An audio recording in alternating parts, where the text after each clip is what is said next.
When you know that you are queer, but your favorite drink is beer, that's gayish. You can bottom without stopping, but you can't stand going shopping, that's gayish. Oh, gayish, you're probably gayish.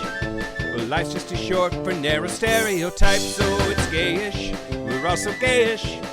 It's Gayish with Mike and Kyle. Hello, everyone in the podcast universe. This is Gayish. The podcast that can't believe... Hey, Mike. Hey, Kyle. Hey, shut up. Oh. It's my part still. Shit. Hey, Mike. I can't believe... Oh, it's so no, hard. No, shut your mouth. Okay. Hey, Mike. Shut your whore mouth, Mike. I can't believe we're not doing something 420 related for 420. Missed opportunity. Can I talk now? No. Let me muse on this for a little bit during the podcast, that section, for a little bit longer. Weed. Boy, it makes you feel good, but very hungry. We are not high, I promise. I'm Mike Johnson. I'm Kyle Gayish. We're here to bridge the gap between sexuality and actuality, and today, again, not high. Not high, just to clarify. Unfortunate. It would have been a good tie-in, but we didn't plan that far ahead. We're being respectful of our guests. Yes. Sober for guests. We're going to talk about 420. Nope. We're going to talk about Two-Spirit. We're going to talk about Two-Spirit. Yes.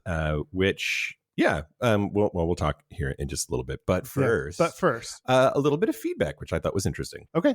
This was on our Discord server, which if you didn't know, we have a Discord server. There's a shitload of weirdos on there, and it's a good time. It's a good community. Come join us. Come hang out. But it's from NYC Zomb, which I assume is New York City Zombie, after the Walking Fast episode.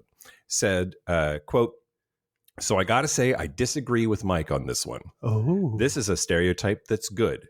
Getting places quickly and efficiently is good. I hate having to deal with slow, meandering people on sidewalks. Yes, we are in a society, but then slow walkers should stay to one side so we fast walkers can get by. And I hate when groups spread out 5 times wide and walk slow so I can't get by. That pisses me off. Like these people aren't aware of others or how they are affecting them. So I'm sorry, Mike, you're wrong in this. Here in NYC, we have places to be." Yeah. I think the implication here, not directly stated, but Kyle is right. That was the underlying implication. I just think that it is being upset at humans humaning is spitting in the wind or pissing in the wind. Depends on whether you're into that. But like, people are going to do that. So be mad or don't. Mad. I choose mad. Okay. Yeah. Okay. Yeah. I choose to be mad. Get out of my fucking way. Great. Excellent. Someone was walking their dog, and it was 2 people and a dog, and between those 3 entities took up the whole fucking sidewalk. I had to like walk around the edge where you're not supposed to, where you don't really walk. It was so annoying. You know what we should do is start selling rainbow wristbands that have a bike bell on them, so you can just ching ching on your left. I'm gay. I really like that idea. Yeah. Okay. This could take us far. Gayish branded rainbow bike horns. Yeah. Okay. Yeah. check the merch store, everybody. No, don't. It's not going to be there. It's not going to be there. Maybe for our 8th birthday, which is coming up. Ooh. The other thing is up at the top of the show. That's a feedback and corrections section. But I want to announce that we have selected cities and dates, and I'm still ironing out the details with the venues. So stay tuned for that. And the links for purchasing tickets are not ready yet. But for our book tour. For our book tour. Hey, everybody. Hey, Kyle. Hey, Mike. We wrote a book. It's coming out. And it's coming out this month. And good thing we're already out. We're out, and we're just added one more thing to the list. Yep. So just in case you're in or nearby any of these cities and want to plan a weekend where you get to see us. Yeah. That's so weird. Yeah, it's fun. No, it was a lot of fun when we did it before. We're going to do another live show tour, and it's a blast having everyone out. Here are the dates and cities. I'm going to say a bunch of Saturdays, and we might end up having to do a Friday night. We might have to end up doing a Sunday brunch thing. I'm just letting you know which weekend it is. Okay. So here they come.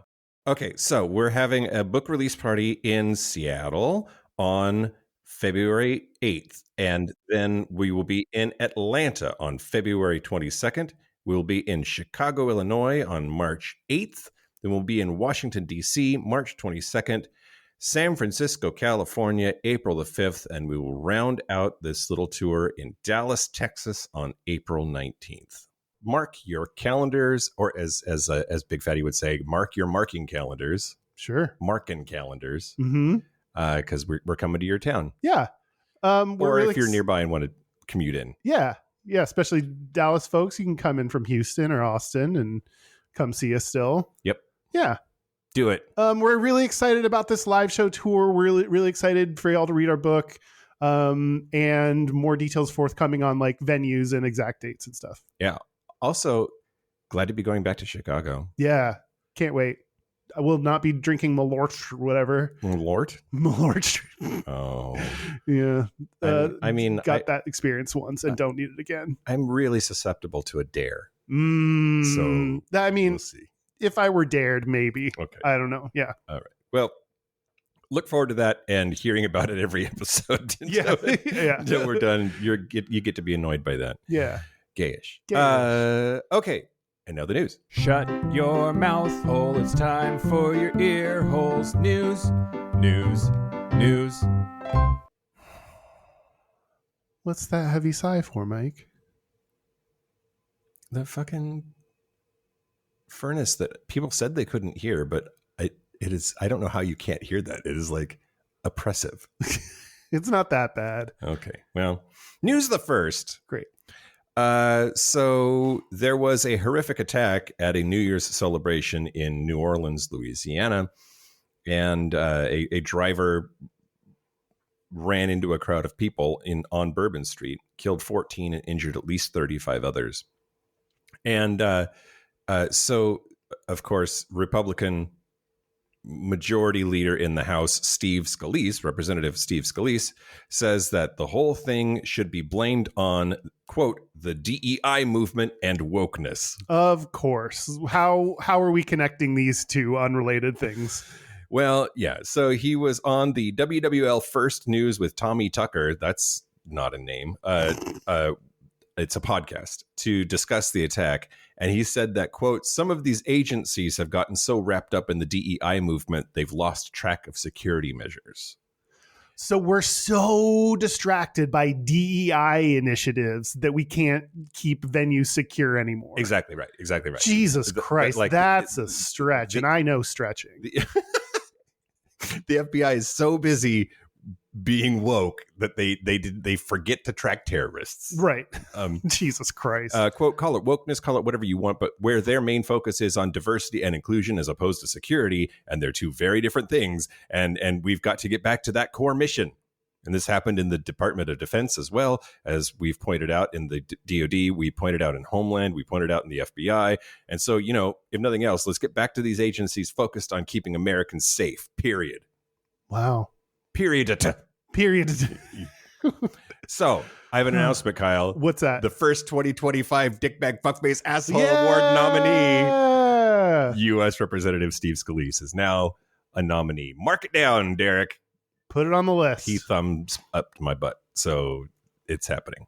Also, when he was pressed for details, he didn't provide any. That's always what it's like. Elaborate on that. And it's like, no, yeah. Prove that these things are related. No, I can just say whatever I want because nothing has any consequences. And I can just pretend I can blame everything on the word woke. I don't really understand what woke means, but I'm just going to blame everything on people being woke. Yep. Kyle, how long do you think they're going to let us stay on the air? They're going to create. We don't have any DEI initiatives. That's true. We should create a DEI department. We're explicitly against hiring straight people. That's true. We don't want that kind of diversity in our lives. Yeah. Although we are all white, which is maybe bad. Yeah. But okay, news the second. Moving quickly on. Sure. On Wednesday, Republicans unveiled their first rules package as part of the organization of the new upcoming Congress. Unveil that package. Yep. And dickbag fuckface asshole runner-up Mike Johnson, I don't even know if that's true, but I'm going to say it anyway,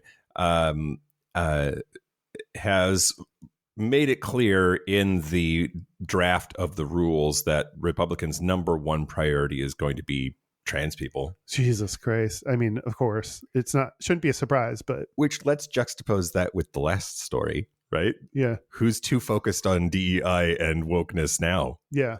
You all are. You're too focused on dismantling it. You're going to you're the ones that are going to hurt everything by letting something slip through the goalie because you're paying too much attention to everybody's genitals. Yeah.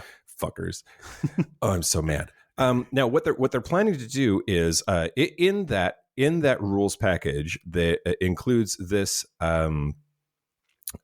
statement. So the bill, as of yet unnumbered, but a draft of a bill, quote, to amend the Education Amendments of 1972 to provide that for purposes of determining compliance with Title IX of such act in athletics, sex shall be recognized based solely on a person's reproductive biology and genetics at birth.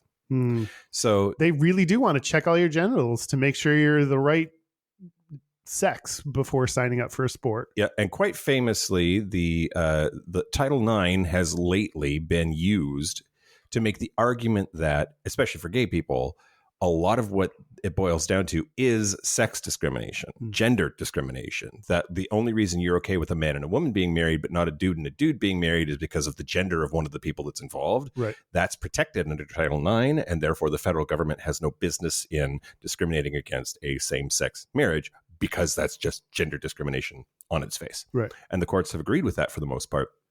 This specifically undoes that. There are a whole bunch of protections that we get, gay and trans people, LGBT, the whole community, because of Title IX and this idea that it really is sex discrimination.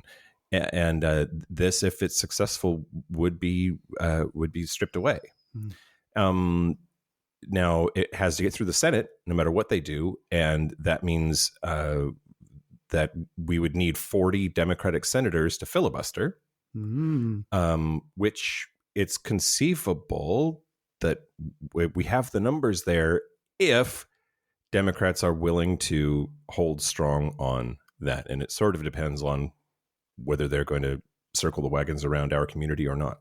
Yeah, I mean, it seems like with Joe Biden citing that bill, that military bill that like slipped through some anti-trans shit, it doesn't seem like Democrats are willing to stand up for Democrats as a whole, as a unit, are not going to be the ones to stand up for our community and block things like this. So I don't have a lot of faith in the Democrats. I don't either, and that's unfortunate. Yeah, the hits just keep on coming, Kyle. Yeah, everything's bad and you should feel bad today. Excellent. I do think things are going to get worse before they get better, and I'm so sorry. Everybody buckle up. Yeah. If you need a shoulder to cry on, I'll try. Yeah. But I'm only one dude. News the last. Great. Squirt.org. I already love this story. The gay cruising and hookup app has unveiled their 2024 data about the sexual habits and preferences of their users. Interesting. And therefore has decided on America's best cities for tops and bottoms. Oh my God, I can't wait for this. Okay.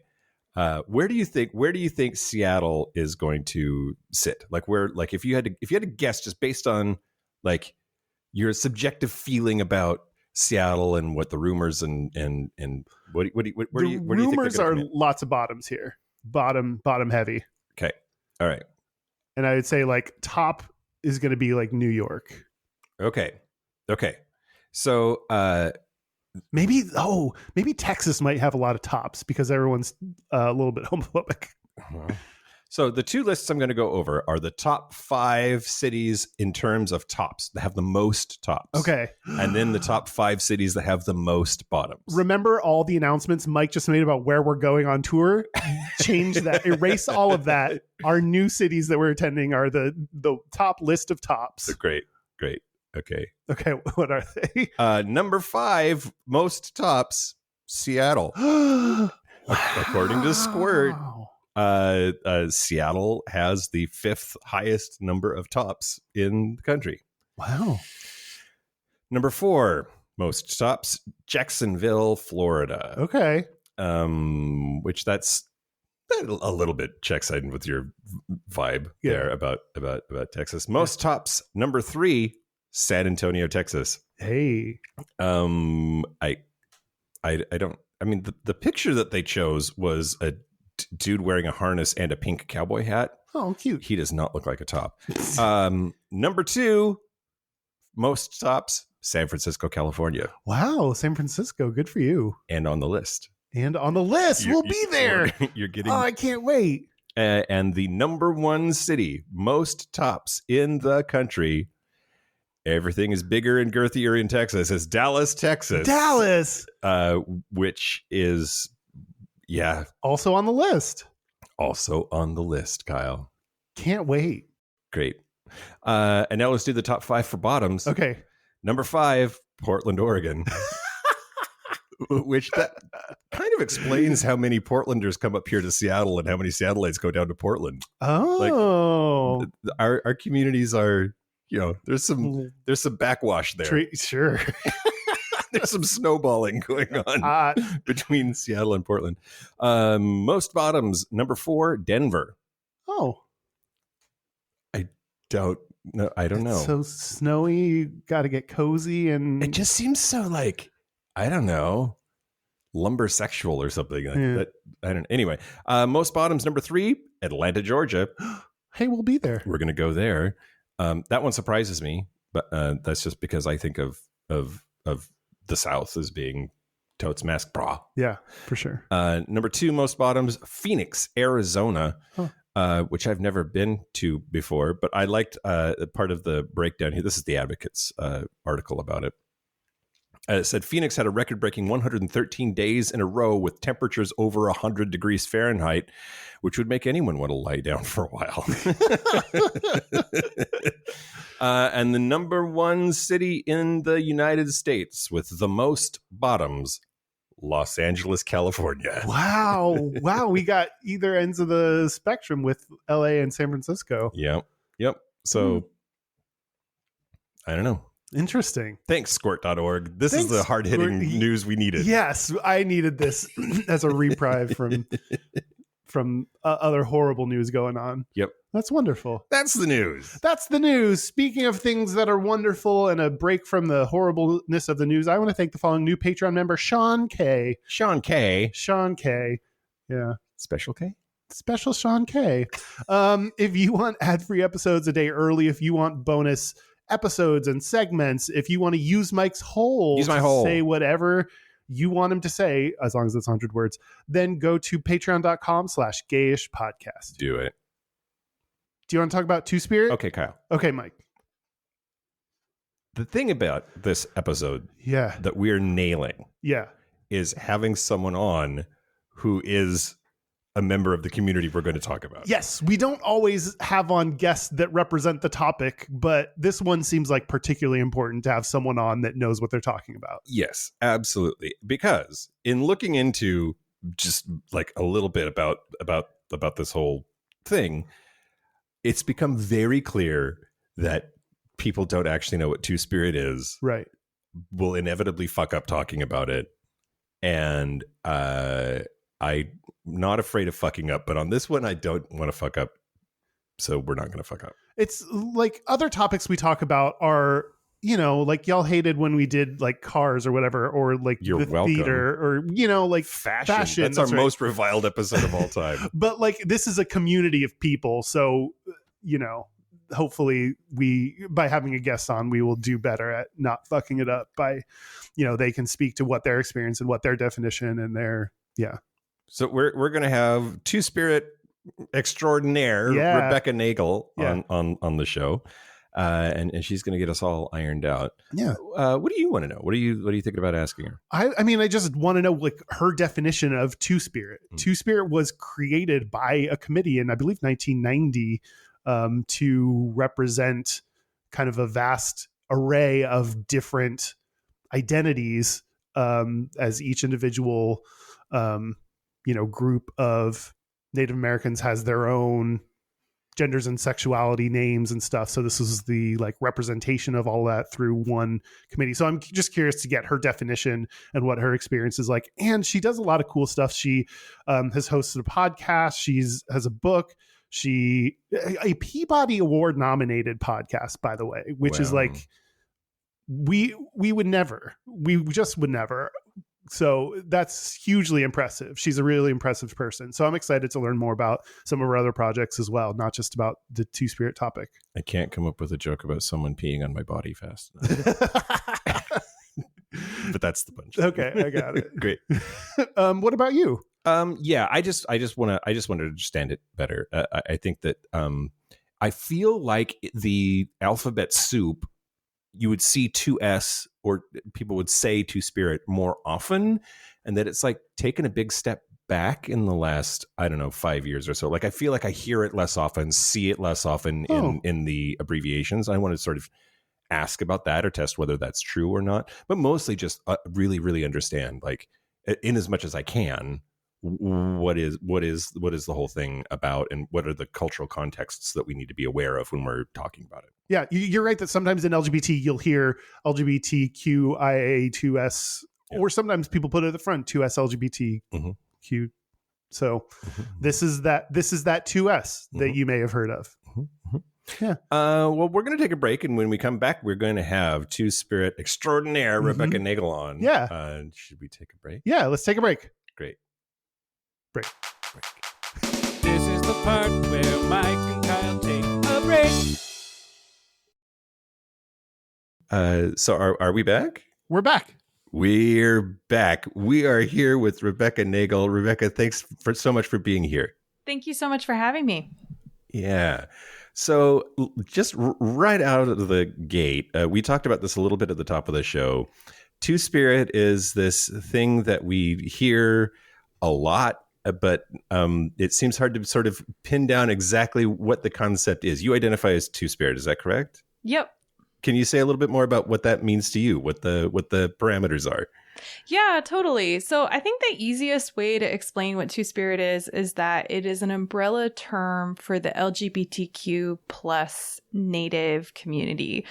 And so it was created by some of our Native elders in the 90s. So anthropologists and people who, well, really white people who were talking about queer and trans folks, and particularly gay men and trans folks in literature and in anthropology, were using this derogatory word that was actually Prussian for prostitute. And so people wanted to reclaim that identity and reclaim the idea of, Native spaces to be LGBTQ. And so they created the term in the 90s. Today, people from all sorts of different tribes use the word. Here in the US and in Canada, there's an international Two-Spirit society, and there are regional Two-Spirit groups that organize, everything from potlucks to powwows to gatherings. I'm on a board, actually, of an emerging nonprofit that's trying to be a Two-Spirit resource center, an advocacy group. So we're just getting off the ground. So that's exciting. I think one thing that's important to understand about the term is that it's an umbrella term. And I think most of the time people think, okay, like that's umbrella in terms of, gay, lesbian, bisexual. And it is in that way. But I think for Native people, the bigger umbrella is the diversity among our cultures and our tribes and our traditions. And so many tribes have their own word for what Two-Spirit represents, and even have their own traditions and cultures around, roles or norms around, traditionally how people in the LGBTQ community were seen. So, in Cherokee, which I'm a citizen of Cherokee Nation, some people are starting to use the word asegi, which is kind of basically like a translation of queer. And then people are also using noodle udanto, which is sort of like a translation of two-spirit. It's different spirited. I've also been told by an elder that he remembers his grandparents saying ayet ehi, which means like they live in the middle. So those are some of the terms in Cherokee. So but yeah, I think sometimes folks think that it means, gender nonconforming or trans, and that is definitely part of what two-spirit means, but it's not that specific.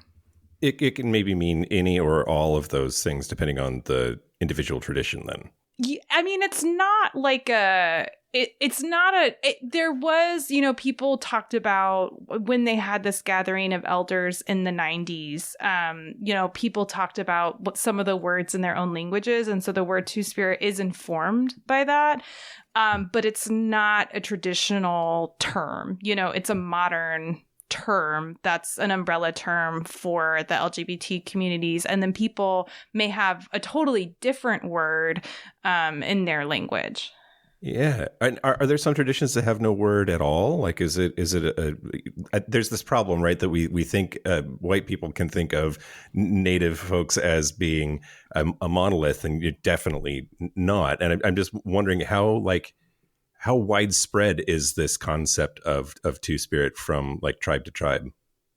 Yeah, I mean, I don't know that I could give like an overview, from working and being part of the two-spirit community, I mean, other natives and building community, I get to hear like bits and pieces when we share. And speaking of cultures where there's no word, there's not really words in Cherokee or, what I've been told is that there weren't really words for things like gay or lesbian. And it was kind of like a non-issue, it wasn't like a specific identity marker. It was just sort of, that was the way they were. So, yeah, but I mean, in terms of like an overview of different tribes and their traditions, I don't think that I could give that. Mm-hmm. Do you give any pushback from other people when using the term two-spirit? Like, is that widely accepted, or do any people have any resistances to that phrasing? No, I think generally what I see a lot of Native groups doing is using the term two-spirit and, indigiqueer or Native LGBTQ, because not everybody identifies as two-spirit. There are some traditions where actually like the term two-spirit means almost like, I don't know, like kind of like two-faced, it's like almost like has like a bad connotation to it. So some people prefer not to use it, or some people, I mean, we all know in the LGBTQ community that there are lots of different ways that people identify, and it's good to give space for people to use the language that works right for them. So some Native folks are going to use the word two-spirit. Some folks might just identify as, lesbian and Native, or gay and Native, or I've also heard people use the word indigiqueer, which I think is great. Yeah, indigiqueer is a word that I just learned about when kind of doing some of the research for this. That's a newer word to me. Is that also a newer word for you? Has that been around for a while?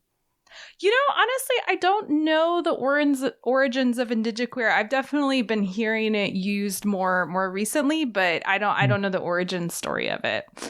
What a clever person somewhere. I wanted to ask too about being an umbrella term. Then, like pronouns. Like, are there? I just limit it to your culture, your tradition. I guess is there a they them implication there, or a separate set of pronouns for two-spirit folks, or is it all over the place? She, her, he, him, whatever fits. Can you talk about that space a little bit? So in Cherokee, actually, our pronouns don't have any gender, which is also pretty common in other indigenous languages. Again, I couldn't give, like an overview or a taxonomy, but from speaking with other indigenous folks, that's not uncommon. And the other thing, like, Indigenous languages are just very different than English. And so it's not like the difference between like English and Spanish. It's a much, much bigger difference. And the way that the language is structured is really different. And so there's not, you don't label things the same way. I don't know. You talk more about what something does than what something is, if that makes sense, in Cherokee. So it is very different. So the way that gender does show up in Cherokee is, you know, there are words for like boy and girl and man and woman and things like that. But when you're just using pronouns, which are kind of pronouns, but also they're like a part of the verb. So like the verb and the pronoun are like the same word. But the words, like every verb says like who is doing the action and sometimes even who the action is being done to. And so I don't know, you know, there are actually 10 different types of pronouns in Cherokee. And so, you know, we have lots of different ways to even say like we. So there's like you and I, me and you two. There's me and another person, but I'm talking to you and I'm not including you. So we have like all these ways to talk about relationships that were significant enough to us for us to build a language around it. But gender was not one of them. So I think that that's pretty cool. Does the fact that the gender isn't associated with pronouns, does that help? Does that leave it a little bit more open for people's gender to be what it is?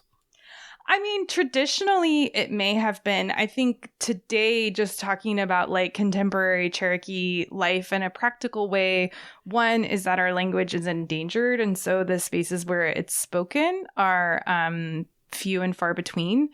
And, you know, English is so dominant that I think, you know, contemporary Cherokee people, you know, have to navigate the world of pronouns because that's life, you know.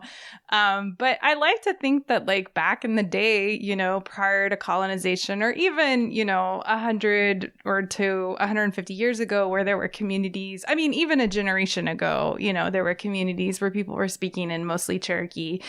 And sadly, we're in a place where we haven't had kids growing up speaking Cherokee in about 40 years. And so we don't have those fully Cherokee language communities anymore, but we're trying to rebuild them, you know, through language nests and schools and things like that. So I think the shelter that a pronoun-free language could provide for, you know, like a trans young person today is, you know, not as much of a shelter as it would be if, you know, we hadn't dealt with the devastating consequences of U.S. policy that have, and the consequences that has had on our language.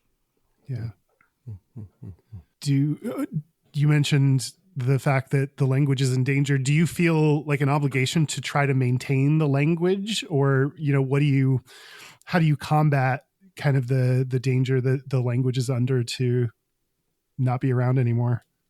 Yeah, so and Cherokee's not alone, actually. Most Indigenous languages in the United States are endangered and without intervention won't be spoken anymore. So most Indigenous languages are in this place where the children of that tribe, it's not every tribe, but most tribes, the children aren't still growing up speaking the language. And that's a really, really dangerous place for a language to be.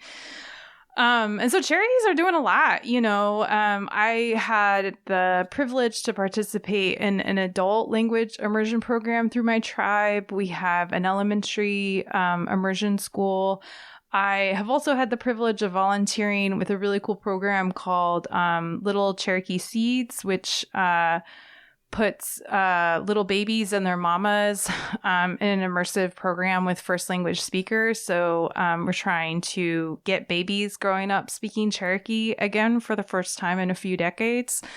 And so there's all, you know, I mean, from language nests to schools to teaching books and apps to, you know, like dubbing Star Wars and Navajo or broadcasting, you know, a football tournament in Apache. Like, people are doing the work. I will say, like, one thing just to note is that resources for tribes to work on language revitalization are really, really scarce. And so there's a tiny little pot of federal funding that's competitive that not every tribe applies for gets. And it's this 3-year grant cycle where you have to come back and reapply. And 3 years is not enough time to rehabilitate a language. Mm-hmm. And in 2019, I actually did an article for High Country News where I looked at how much money the U.S. government had spent on boarding schools and how much it had spent in the modern era on language revitalization. And when adjusted for inflation, for every dollar the U.S. spent on boarding schools, it only spent 7 cents on language revitalization. So we have a lot of work to do, not just to lift up and celebrate the efforts of Indigenous people to revitalize languages, but I think also to think about that justice component of what resources are really owed to Native communities who are doing this work because of the legacy of U.S. policy. Do you foresee federal policies changing in an advantageous way over the next 4 years? No. Okay. Yeah. I mean, there hasn't been, there was a little bit with the COVID money. There was some that was like, that went towards language revitalization at a federal level, but there hasn't been a big push there. I mean, there is money through the Administration for Native Americans. So there is money through ANA for language revitalization, but everyone you talk to will say that it's not enough. That's wild to me that you said it's for 3 years, because you're right. Like to revitalize a language, like that's a giant long-term project, not a 3-year project to complete. Yeah, exactly. Yeah. You did mention a nonprofit that you were working on, a new nonprofit. Can you tell us a little bit about that? So yeah, I'm on the board of an organization. It's in its infancy, so we're actually still like getting our paperwork together to be a 501c3 and in development. But it's called the Two-Spirit and Native LGBTQ Plus Center for Equity, and we're really hoping to be a national organization that can both be a voice and advocate for Two-Spirit people, and also be a resource center for our community members and for our grassroots community organizations. And so, when we surveyed Two-Spirit people nationally, we found that people, both urban and rural, are really looking for communities and for Two-Spirit specific resources, and that people have a lot of barriers, whether it's housing or healthcare. And I think too, we also can be, even just like what you were saying, like at the top, like, well, what is even Two-Spirit? I hear different things. There continues to be a lot of folks who are not Native talking about Two-Spirits and what it means. So we also kind of want to be an information hub and a clearinghouse so that there can be Two-Spirit people speaking for ourselves, since oftentimes we're sort of spoken about. So that's the goal of the center. And it was actually started, I've been part of it for a couple years, but there was this really amazing Native organization called SWIC, which is a coalition of tribally run domestic violence programs in Arizona, that realized, that by focusing on women, that they were leaving out a really important part of the community in their outreach and in their services. And so they created an advisory board to think, like, how can we serve the Native LGBTQ community better? And out of that board came this need for a national organization. So, like I said, we're still in development, we're still growing, but we're hoping to do training and technical assistance, policy advocacy, and be that resource center. So yeah, if folks are interested, get in touch. Awesome. You mentioned that a lot of times people speak about and for the Native LGBT community and Two-Spirit people. What are some of the things that people get wrong about it? Yeah, I think sometimes people don't realize that, people think that there's sort of one tradition among Native tribes around, gender norms or gender roles or sexuality. And I think a lot of people don't realize that each tribe has their own tradition. I think too, and maybe this isn't something that people get wrong, but I think it's a pet peeve of mine, is that I think that sometimes, because there's so homophobia and transphobia are so deeply steeped in Western culture and have been around for so long. I think sometimes people look to indigenous cultures for an example of, a society without homophobia or society without transphobia. And what's happened is that those things were forced onto our communities in really violent ways, like boarding schools where kids were, physically abused and some even died. And so we're in that same process of unlearning homophobia and transphobia. And because it's layered with colonization, in some ways it's harder in our communities than in the mainstream.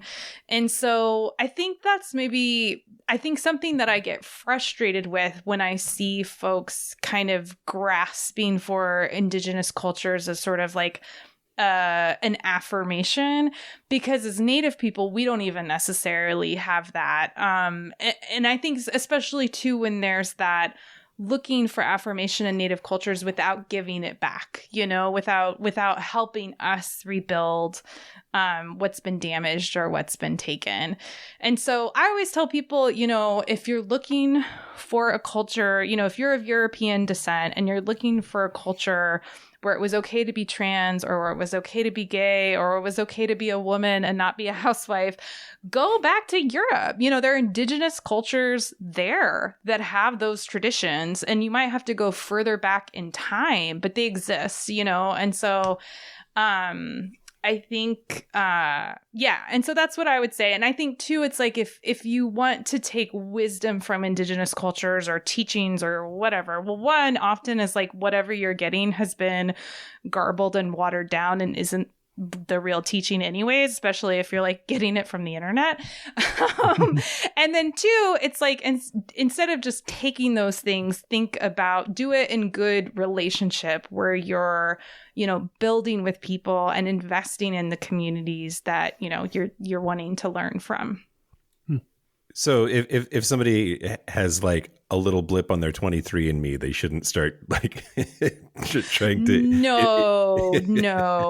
Yeah, those genetic tests are garbage when it comes to identifying Native people. Yeah, and there's a scholar named Kim Tallbear who's written about this, but there's actually a lot of really good Native scholarship on why the genetic tests are really problematic. So yeah, if you've got something on your 23andMe, it doesn't mean anything.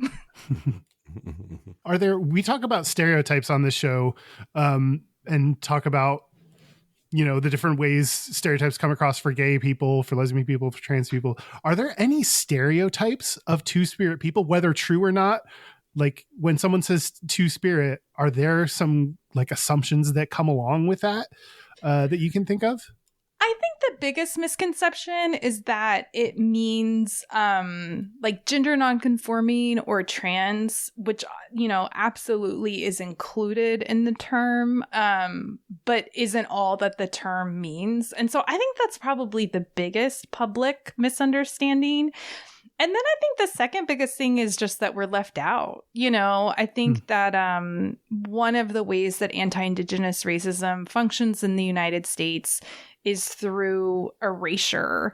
And so I think we're used to the kind of racism, or even just the kind of prejudice, as LGBTQ folks, that comes with that kind of, stereotyping and othering. But I think we don't think about the type of racism that function. We think about the type of racism and prejudice that functions through people being seen as other. But we don't often think about the type of racism that happens when people aren't seen at all. And I think that's how anti-Indigenous racism works, right? And so when you turn on your TV, when you turn on your radio, it's not that sometimes you are seeing bad portrayals of Native people and stereotypes, but for the most part, you're not seeing us at all. Mm-hmm. And there's this really great researcher named Dr. Stephanie Freiberg, and she's a sociologist. She's Tulalip, and she's really looked into this. And what she found was that in multiple research studies is that this lack of representation creates this really stubborn stereotype in people's minds that Native people are less real, like that we don't even exist anymore, and that we're less human. And so I think that's kind of a weird stereotype to confront.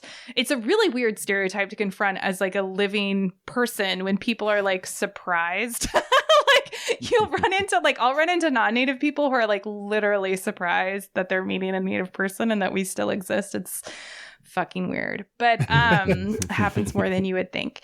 But yeah, I think that's the pervasive public misconception, and I think the best way that people can fight it is in within themselves. The way that might show up within themselves is to make sure that they're like watching film and television made by Native people, reading books by Native people, listening to songs, listening to podcasts. Like there's so much good Native shit right now. There's just so much good stuff. There's like no excuse not to be consuming it.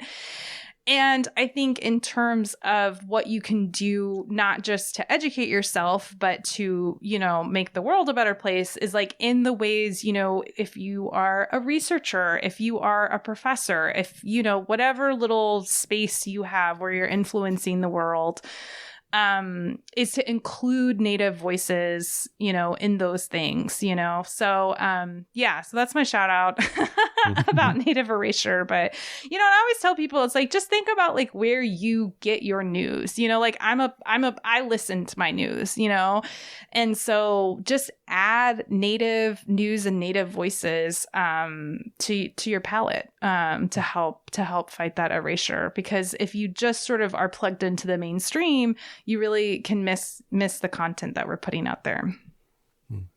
Is there a good clearinghouse for that, or do you have a favorite show that you'd point people to? Yeah. So a show that I listen to for like news is actually called Native American Calling, and it's a call-in show, and they have like talks about different things, and at the top of the show they do like Native news.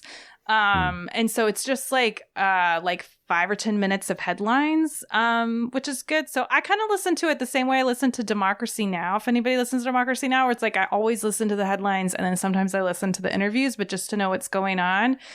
ICT News, formerly Indian Country Today, is like an online website, and then they also have a newscast which you can get on YouTube and also on their site. Indian Collective is also a great, more leftist source for information. A couple podcasts that I really like. All My Relations is a really good, if you like sort of like conversational, chatty podcasts. All My Relations is really good. And then if you like more like documentary, investigative podcasts, I really like Stolen, by Connie Walker. And speaking of podcasts, you have a Peabody nominated podcast called This Land. Can you tell us a little bit more about This Land? Yeah, and you can also listen to This Land. So This Land is 2 seasons. The first season is about how a small town murder turned into a Supreme Court case that resulted in the largest restoration of tribal land in U.S. history. It's called McGirt v. Oklahoma. And it was also the topic of a book that I had that came out just this fall called By the Fire We Carry. That's out now. And then the second season of the podcast is about how some bad actors on the right were using Native kids and these custody battles over Native children as a ploy to try and destroy tribal sovereignty. And so it follows a different Supreme Court case and sort of shows the Trojan horse backdoor strategy to try and threaten tribes. Wow. I'm not quite sure how to ask this question, but I'll muddle through it. So I think sort of globally there has been this shift rightward towards authoritarianism and more right-wing regimes, and we're certainly experiencing that in the United States. And part of that seems to be that trans people have become sort of the whipping post, the wedge issue, the victims really of discourse. And is there a similar sort of I don't know, friction, tension, scapegoating of Two-Spirit folks, or are things more chill than that? Yeah, I mean, I live in Oklahoma where there's like a lot of homophobia, and transphobia is always worse. Next Benedict was in Owasso, which is about an hour from where I live, who is a trans youth who committed suicide after being like really brutally beaten up at their school. And so yeah, I mean, it's, I don't see trans and LGBTQ folks being used in tribal politics in my tribe in that way. But it is definitely used that way in the state, And so, we live in a state that has laws around trans health and critical race, so-called critical race theory. And so it is, it is a really hostile environment. And I think that that's a really important dynamic to think about, because, Native folks who want to live on tribal land, not all tribes, but a lot of tribal land is in more rural and more conservative parts of the country. It's definitely true in Oklahoma. And so, I think that's like one of the hard dynamics, like in the small amount of work I've done, going out and talking to Two-Spirit people and kind of working with this organization. One of the stories we hear a lot is about people leaving their tribal communities and moving to the city because they need to find a place where they're accepted, but then are really vulnerable in urban places. And so there's a lot of work to be done. But I haven't seen the same kind of scapegoating that we saw happen with transphobia in the last national election in the United States, and that we've been seeing for years. And so, it just, I mean, to me personally, as a cis woman and as an ally, it just makes me really sad, because we've made such little progress. We got like a little bit of visibility of trans people and a little bit of people saying it was okay, and like we're already in the thick of the backlash. And so I think it's a sad time, and so it's just unfortunate that I think that we just don't, I don't know. I could go on. I think we spent a lot of time focused on, marriage equality and things like that. And not focused on, lifting up our whole community, and especially the most vulnerable members of our community. But that's my soapbox, and I'll leave it there. Yeah. Yeah. I did want to ask, this is really just like tactical, I guess, but, can you have do you have gender markers on like tribal identification, and do you have more than two options? Oh, honestly, I don't know, which is partially my cis privilege. Honestly, I don't know. I don't know if on my tribal ID card, if there's more than just male or female, but I'll ask. Actually, I have a friend on council. I'll ask. That's something that we should definitely do. Because I can use my ID card just the same way you would use a driver's license, like at an airport or somewhere like that. Yeah. Yeah. Well, so then it probably has a gender marker on it. We're obsessed with gender markers. The TSA is going to insist, which is so weird, right? Like, why do we need that at all? Like, what? Yeah. Why does gender need to be on your identification at all? But that's a good question. Yeah, that's a good question. That's my own privilege that I haven't ever thought of that. Yeah, same. I want to go back to when do you remember the first time you heard about Two-Spirit and when you were able to kind of come out to yourself and realize that was something that described you? Oh, that's a good question. I don't know if this was like the first time, but in my 20s, there used to be this gathering that the East Coast Two-Spirit Society would put together. And I drove up in my truck from Baltimore. I think it was like a 3-hour drive or something like that. And yeah, it was the first time I was in a native LGBTQ specific space. It was the first time I had ever experienced that in my life. It was really powerful. It was really powerful and it was really healing. And I don't know if that's like the first time I heard the word or thought of the word, but it was the first time I think I didn't even know that I needed that kind of space. And I also didn't even think that it was like a thing I could have. You know, it's like those things that you don't even know you're missing it until you experience it. And so, yeah, it was really powerful. Yeah. I'm reminded of like the population chart that dickbag fuckface asshole Republicans like to throw around the internet of like, there's this explosion of trans people. It's a fad. And like, or we're more open about it and people have access to it as an option and are then able to explore it for themselves. Yeah, absolutely. And what was your coming out process like? Oh, yeah, I mean, I think I started to realize I thought I was gay-ish in high school. So my first experiences with women in high school, but I dated men or boys too.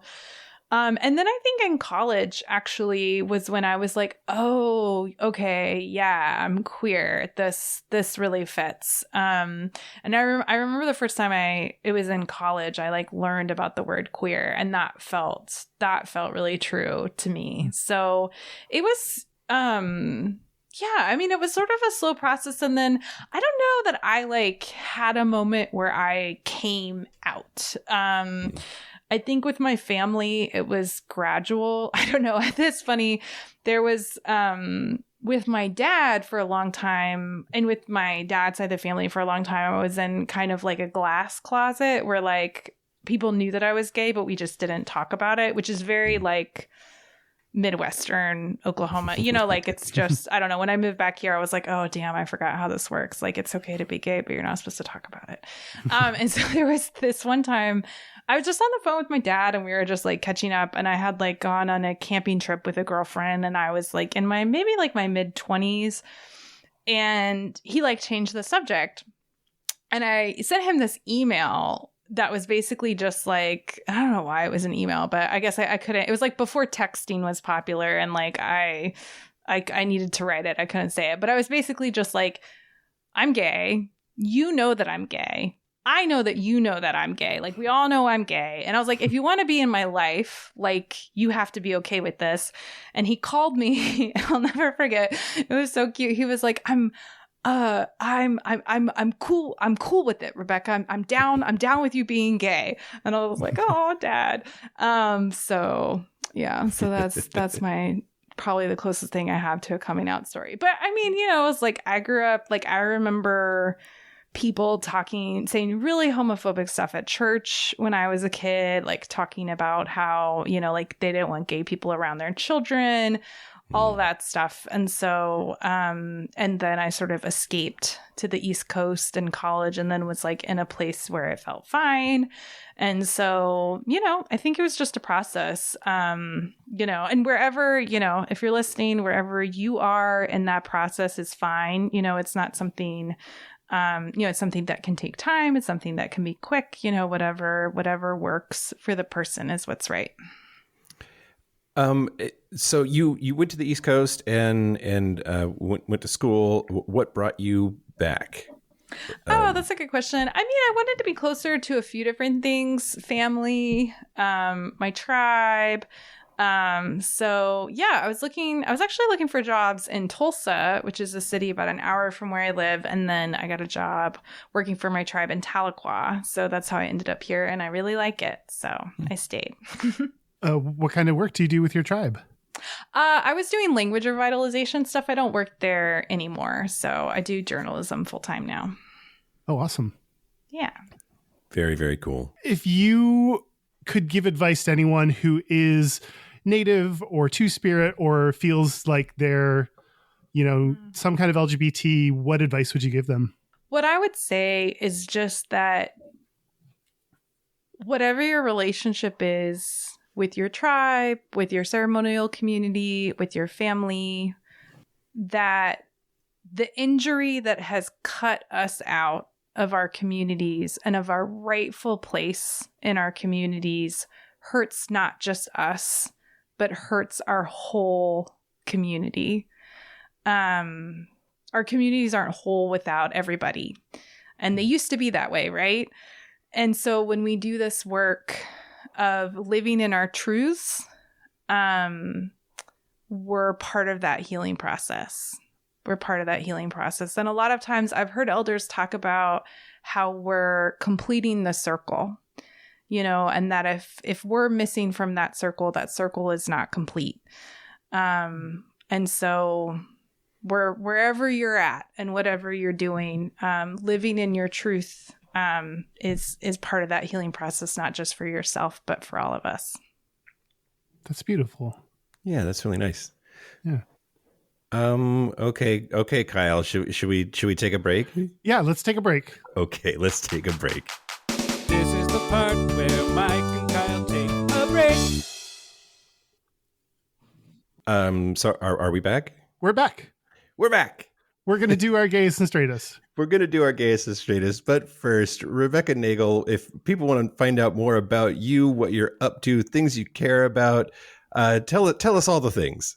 Yeah, to get into my work, you can listen to the podcast This Land, wherever you get your podcasts, and you can read my new book, By the Fire We Carry, The Generations-Long Fight for Justice on Native Land. You can also listen to it. There's the audiobook, and I got to narrate it. So, check those things out, or you can follow me on Twitter, Blue Sky, or Instagram, and it's just my name, Rebecca Nagle. But out in the world of amazing Native Two-Spirits, there are a couple people I wanted to plug. First of all, I love the book Post-Colonial Love Poem by Natalie Diaz. It's amazing, and you should check it out.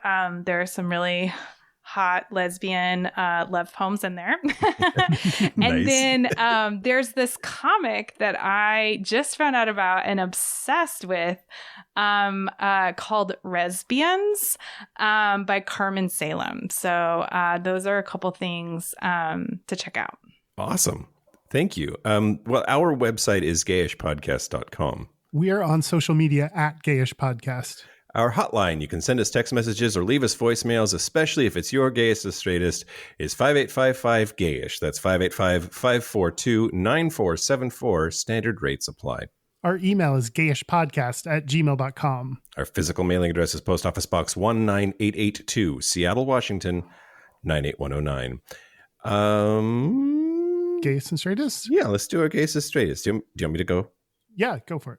Okay, great. So the straightest thing about me this week is was at the bar with my very tall Scottish friends, and when we watched a football game, an American football game, and I was drinking beer. It was like, who am I? Why am I? What's going on? Who was playing? This is a great question, Kyle. I think it was St. Louis and San Francisco, but I'm just saying cities. Sure. That's a plausible face off. But the gayest thing about me this week is I felt so icked out by my straight activity that I came home and I watched like 2 hours of people singing Wicked songs, live covers of Wicked songs on YouTube. Nice. How about you? My gayest is grooming my eyebrows. Oh, okay. I'm at the age where my eyebrows so some of them and enough of them get long enough that I have to trim them. So trimming eyebrow care, I feel like is kind of gay. Yeah. And for a long time, Kyle, I would pull out the crazy ones and the gray or white ones, and then I realized that I couldn't. That it just now I have to adjust the crazy ones, because if I was to pull, I would have no eyebrows. Yeah, you don't want to completely pluck out every single eyebrow you have. Yeah, I get you. Yay, getting older. Yeah. My straightest is, I was waiting for the bus and I'm like kind of congested right now, so I spit. And I think just spitting outside where anyone can see you is kind of straight. A non-Haktua spit. Exactly. Rebecca, how about you? What's your gayest and straightest? I think the straightest thing about me right now is my love for throw and decorative pillows. They are in my house on every piece of furniture that could host a throw or a decorative pillow, and they're color coordinated. So nice. I feel like I'm cosplaying a housewife when I fleck them. And then, okay, so this isn't contemporary, this is past, but it's so that call where my dad was like, it's cool that you're gay. It's cool that you're gay.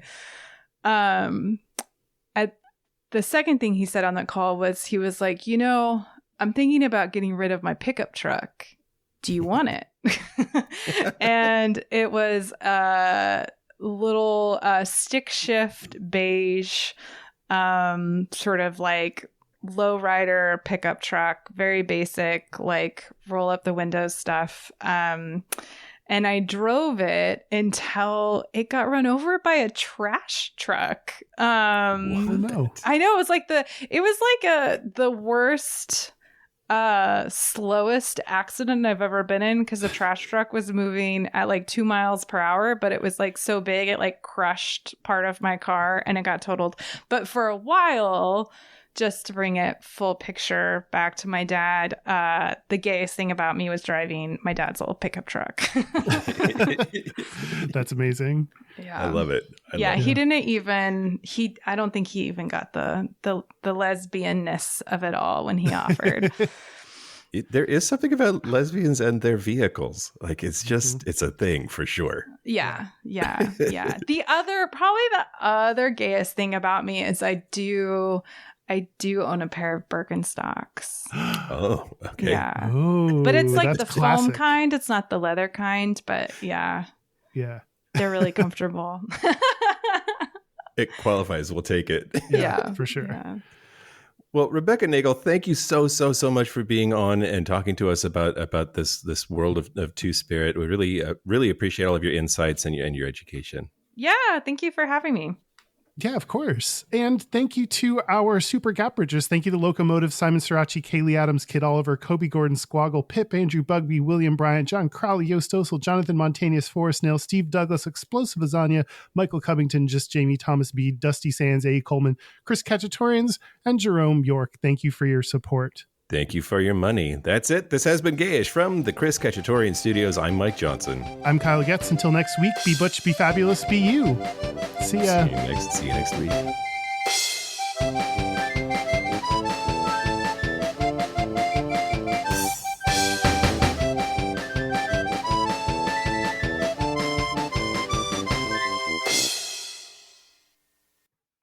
You didn't think you were thinking about making a joke and you decided against it. I know. Vodka and gin, two spirits. That's Derek's joke. I just made it better. Oh.